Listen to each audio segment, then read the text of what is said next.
The New Orleans waterfront is old and dirty and damp, but I like it here. I like the chant of the coal peddler as he plods past my bar on Bourbon Street. I like the call of the blackberry woman who's still singing the same song she sang when pirates hid their loot at John Lafitte's blacksmith shop in the French Quarter. And I like the Mississippi, where a man in a boat can find a dream. Yeah, I like New Orleans. They call me Jason. I call my boat the Golden Fleece.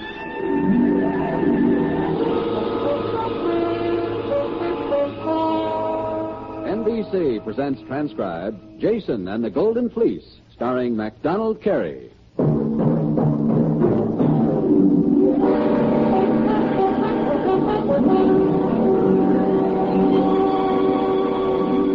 You'll find my place in the 800 block on Bourbon Street in the French Quarter of New Orleans.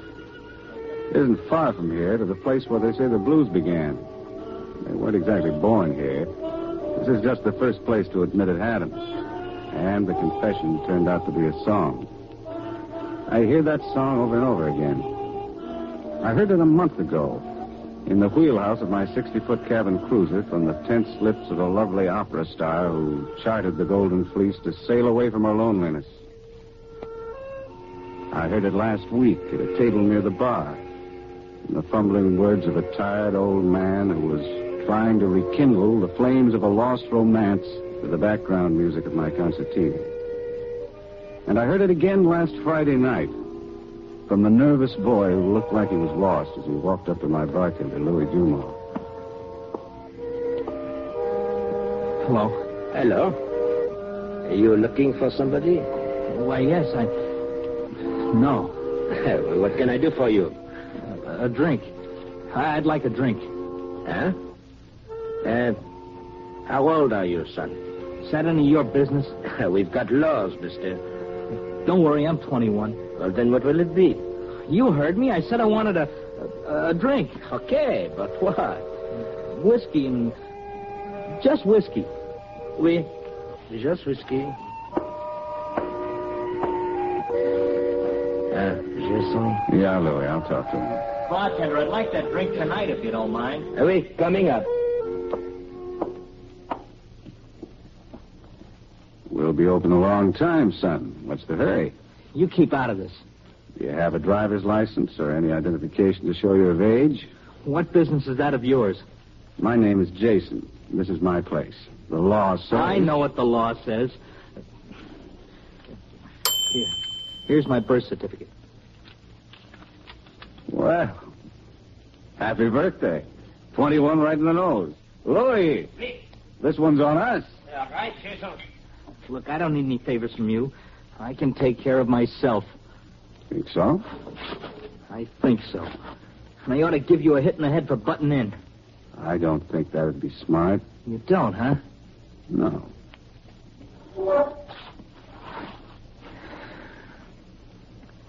Don't worry, I won't hit you. Don't worry. I wasn't. Here's your drink. Thanks. Sit down, will you, Jason? Bring me a cup of coffee, please, Louis. Sure, Jason. Would you bring me a cup, too, please? Okay. I really came here to see you, Jason. I don't want the drink. I didn't mean that about hitting you, either. You know something, Jason? I'm a coward. Here's the cafe. Thanks, Louis. You can take this glass back, if you will. We won't need it. Sure. Did you hear what I said, Jason? I'm a coward. Most of us are, in one way or another. I shouldn't be. I'm Philip Pomeroy, Jr., and my dad's just who you think he is. The all-American Tulane halfback. The all-American everything. Phantom Phil Pomeroy, the greatest open field runner ever to come out of the South. He was pretty good, all right. Pretty good. He was sensational. I'm sensational, too. A sensational nothing. You said you wanted to see me. What about?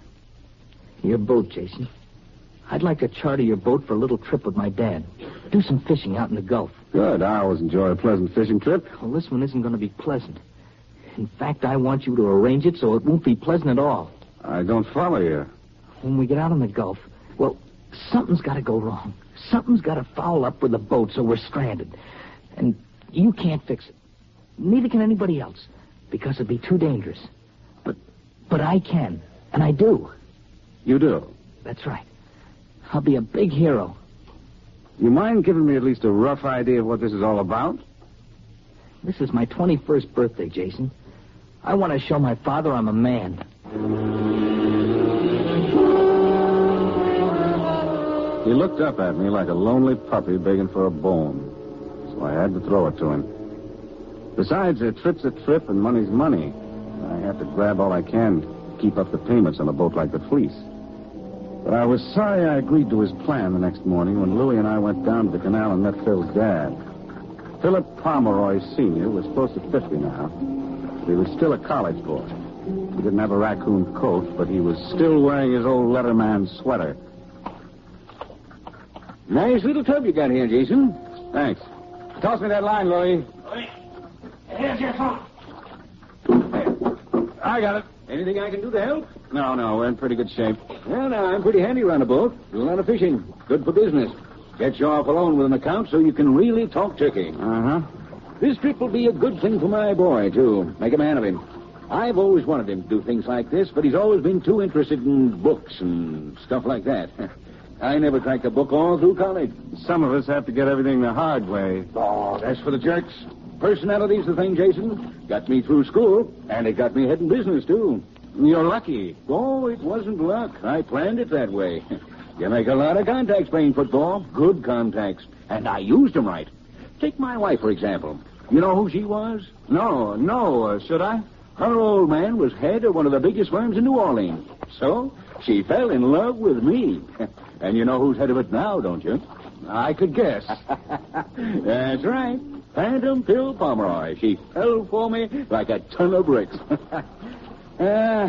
She was a nice girl, too. Yes, sir. I married the boss's daughter. She wasn't a bad looker, either. I did all right. Oh, you'll see. She's coming along. Is Mrs. Pomeroy coming on this trip? Sure. Why not? The way you were talking about her, I figured she was dead.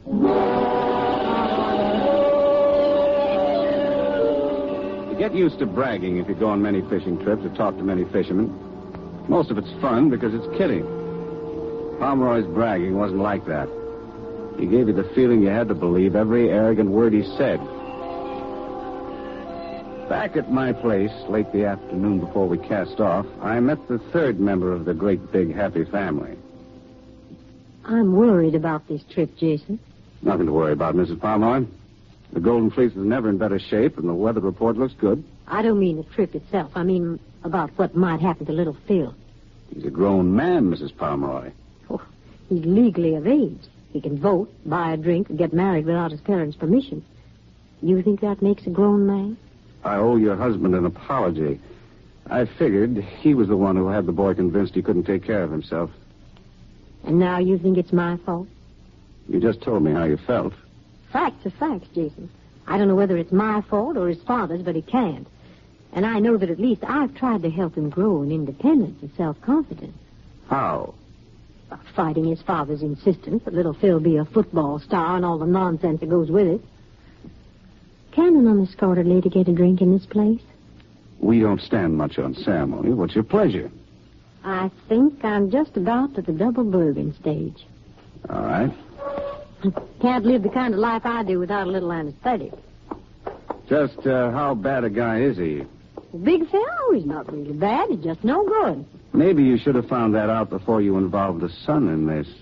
Little Phil wasn't my idea. And I found out quick enough. But I come from an aristocratic old Southern family. We don't even talk about divorce, sir. Thanks. Won't you join me? It's too early and you're going too fast. I got work to do.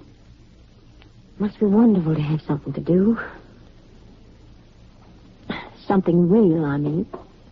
You do have something real to do, don't you, Jason? I think so.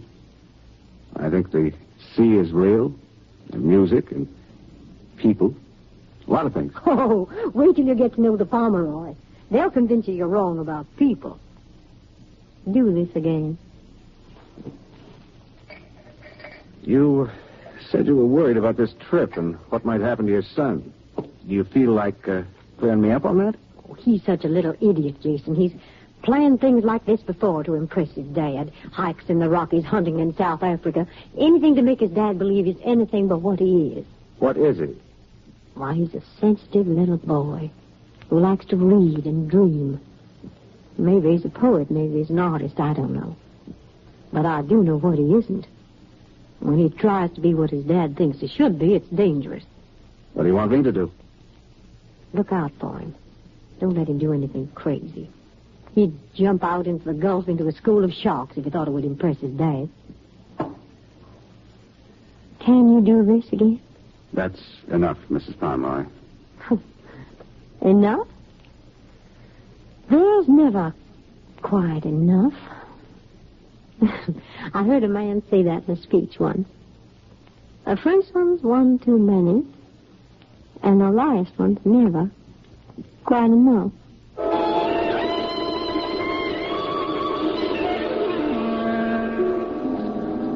We got the Pomeroy family aboard the next morning and were ready to shove off. Phantom Phil was still wearing the sweater with a big T on it, and he was carrying a case of canned beer. His wife had a bulge in her purse that looked like a pint of her favorite anesthetic. The boy was wearing a jaunty new yachting cap that made him fit for the trip. No sense taking a fishing trip without a beer or two, is there? You got a refrigerator on this tub? It's already pretty crowded with stores. Anytime, Louis. I'm hauling in the lines now. Anything I can do? I'm pretty handy around a boat. That's what you said. I'll clear the dock, Cecil. All lines in, Louis. Good.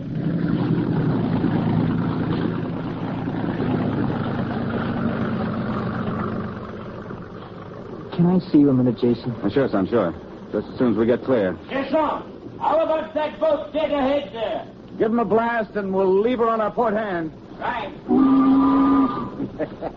And 2 blasts for the starboard. Right, Jason? That's right, Mr. Pomeroy. What do you got on this thing? Twin marine diesels? Yeah, you know your boats pretty well, don't you? Sure. But fishing's my specialty. Wait till we get out in the Gulf. That's where I shine. Jason, Yeah. What'd you want, Phil? I wanted to see you alone. Sure. Come on topside. I got to relieve Louis at the wheel anyway.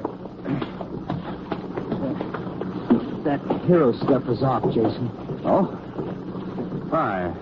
Dad knows too much about boats. He understood those signals, even knew what kind of engines you had. It doesn't take much to tell gasoline power from diesel, Phil. Maybe, but I... No, I've got an idea that I think will fool him completely.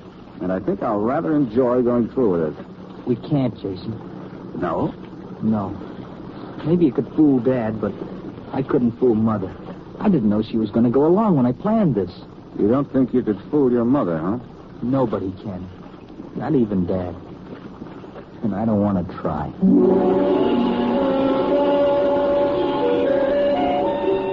That kid got more complicated every time I talked to him. He sounded for a moment there like he understood his dad was a big phony. But if he did, I couldn't understand why he was so eager to impress him.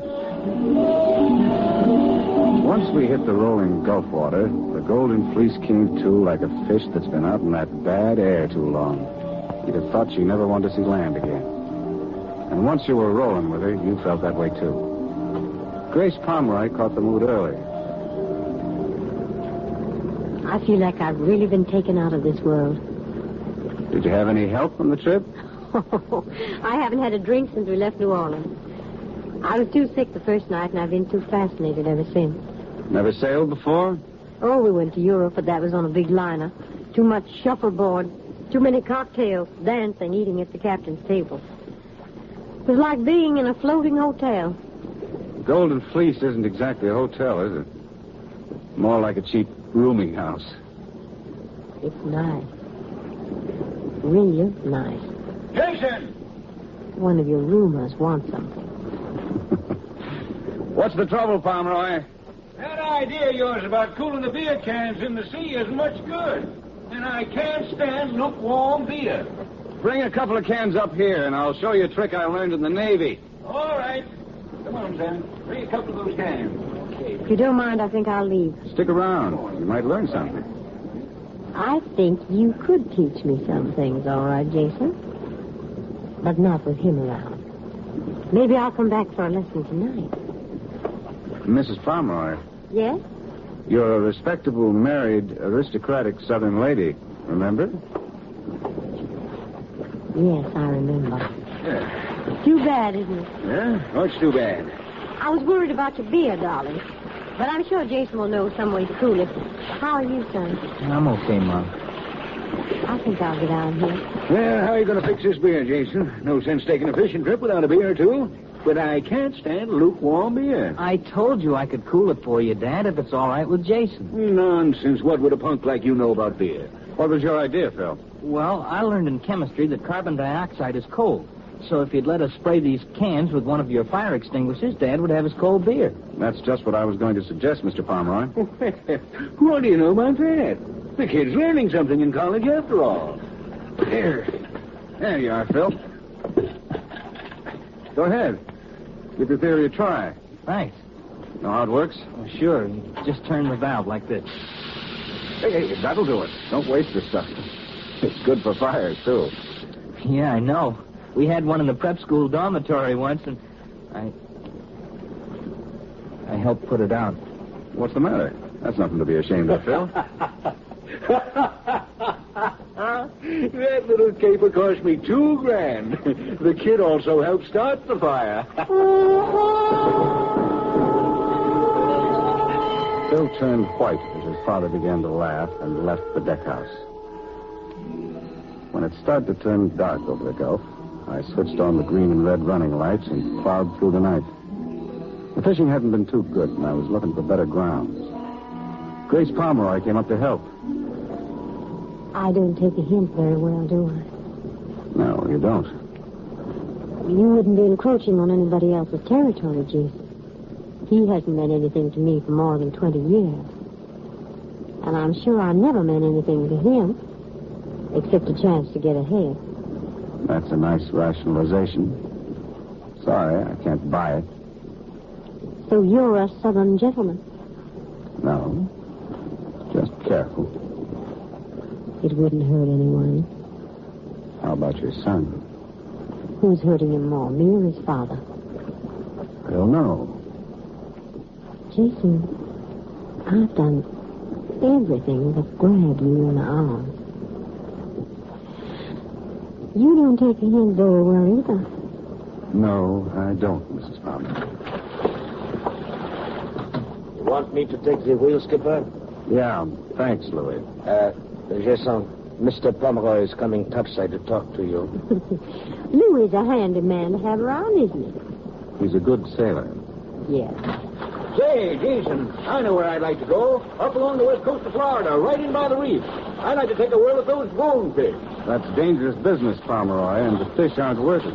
They're not good eating at all. Well, who said anything about eating? They're fighting fish, Jason, and I like a good fight. You're the boss, Pomeroy. I'll plot the course for there if that's what you want. Yes, go ahead. I'm going below to the compartment and hit the sack. I want to be ready for them babies. I'll set the course, Jason. You get some rest, huh? All right. You see what I mean, Jason? You wouldn't be hurting anybody. Didn't you notice? What? My husband didn't even know I was here.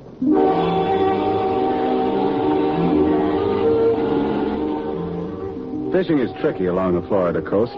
Those reefs will fool you if you're not careful. And it takes a lot of maneuvering to land one of those bonefish. I was back near the fantail, trying to help Pomeroy without letting him know it. And Louis was steering from the topside wheel. Phil was out with us, too. He hadn't said much since the time his dad laughed at him in front of me. He just stood around, watching. Ought to be getting some action soon, hadn't we? Around here someplace. Hey, Dad, your line. Oh, yeah, I think I got one. You sure? Sure. Feels like a big baby, too. They don't come too big, but they're strong. I'll give him a fight. Get him, Dad. Watch that line, Pomeroy. Oh, don't worry about me. I won't lose it. Slack off a little. Louis, come about and follow that fish. And watch out for that reef. How am I doing? Take it easy. take a little while. Oh, I bet you I'll land him in 5 minutes. If I were a gambler, I'd say it'd take you 3 times that long. I'll bet you my wife against your boat. What? Yeah. Maybe we could put up $100 on the side just to make it interesting. Now watch it. Oh, look at that baby. What was that? We found it on the reef. Louis. Come quick. How did it happen, Louis? I could not see it. We're caught on a reef. Yeah, I figured. I'm sorry, Jason. Not your fault. You want to take the wheel? I'll look below and see if we'll smash the hole. If we're shipping water, let me know so I can light off the bill's front. I'll stand by here. Right. If there's a hole, start shoring it up. Use mattresses, anything you can get. Right. Anything I can do to help? Just stand clear, Phil. We're in a little trouble. Could I help Louis down below? If he needs it, he'll yell. I got to get these engines started again. We're hung up on the rocks. Jason, there's smoke coming out of here. The engine room hatch. It's the engine room. What's your husband doing? Call him. We need him. He won't come, Jason. What do you want me to do? Phil, take this fire extinguisher and spray that hatch. This one? Don't stand there. Jason, I'm afraid this won't do it. We've used it on Dad's beer. There's one in the engine room. I'll get it. That's where the fire is. I said I'll get it. Now, wait a minute, Phil. Stand by here in case Louis needs that pump started. I'll go. I said I'll get it. Don't let him do it, Jason. He's doing it. I lost him, Jason. I lost the fish. Why didn't you stand by We're me? trying to save a boat, Pomeroy. We may have flooding forwards, and there's a fire in the engine room. Louis, what's it look like down there? Can't tell you. Phil, the only extinguisher left is down the engine room with a fire. Your son's trying to get it. Help him. He probably started the fire himself. What if he did? We've got to put it out. Do you think I'd go down into that? Pomeroy, if we don't get that fire extinguisher, you're going to have a tough time getting a cold can of beer on the way home.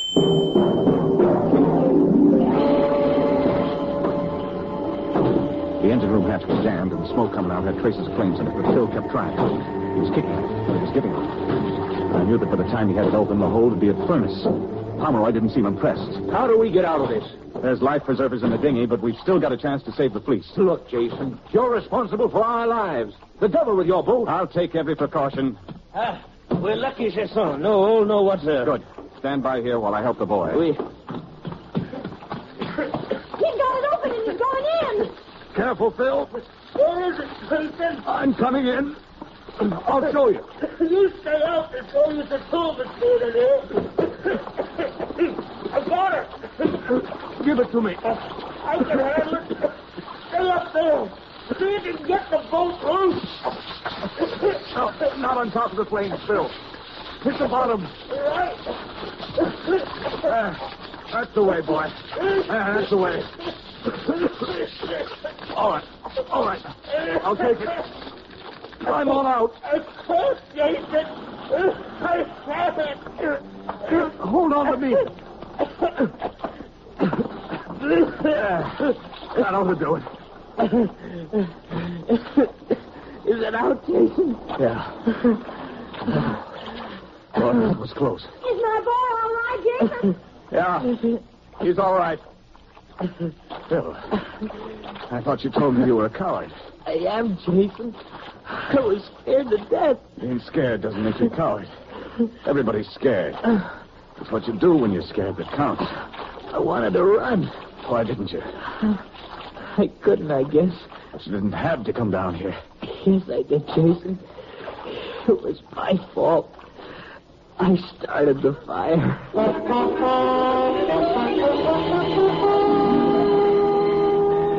He didn't faint. He just collapsed from exhaustion. His clothes were scorched and torn, and his hair was burned. There were big, ugly welts around his face and neck. But he looked a lot better than I'd ever seen him before. By the time I dragged Phil out on deck, Louis had us clear of the reef, and we headed home. When we tied up, they all said goodbye, but they said it in a way that made me realize I'd see them all again. Pomeroy was the first to arrive.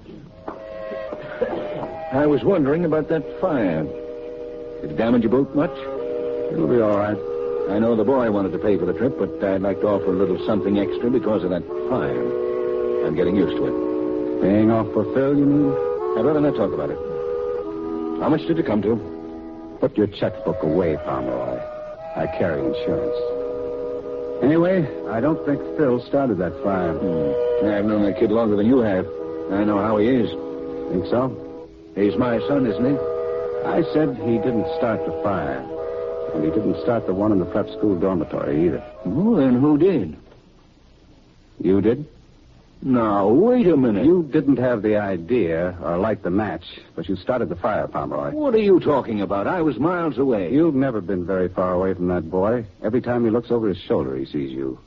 And every time he sees you, he realizes he isn't what you think he should be. Well, he isn't. He isn't a football star, if that's what you mean. So, since he can't run 89 yards through an open field, he starts fires and puts them out. But I don't want him to do that. I won't do it anymore, Dad. Phil, how much of this nonsense did you hear? It isn't nonsense, Dad. It's true. I didn't have to hear it from Jason. I figured it out on the way home.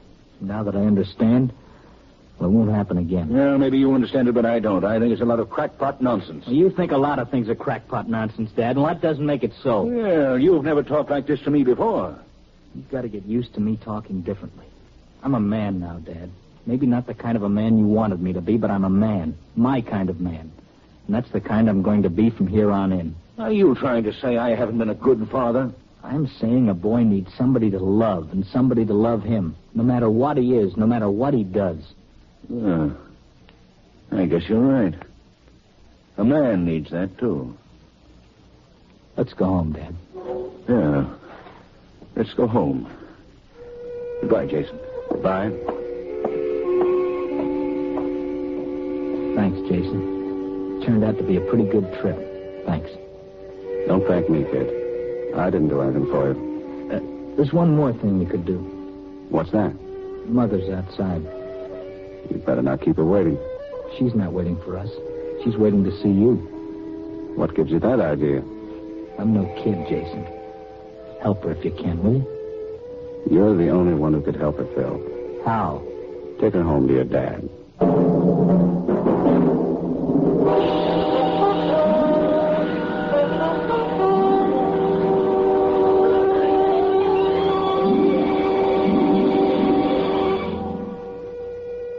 The Golden Fleece means many things to many people.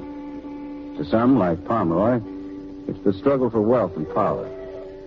To others, like his wife and son, it's the search for love and understanding. But each of us has his goal, and each his search. I'm gonna go upon my back. I sell my coat. The coal peddler will always be around with his lonesome chance, and the haunting call of the Blackberry Woman will be heard in New Orleans till the end of time. Next week, we'll be sailing from here again, searching with somebody new. We'd like you to be with us aboard the Golden Fleece.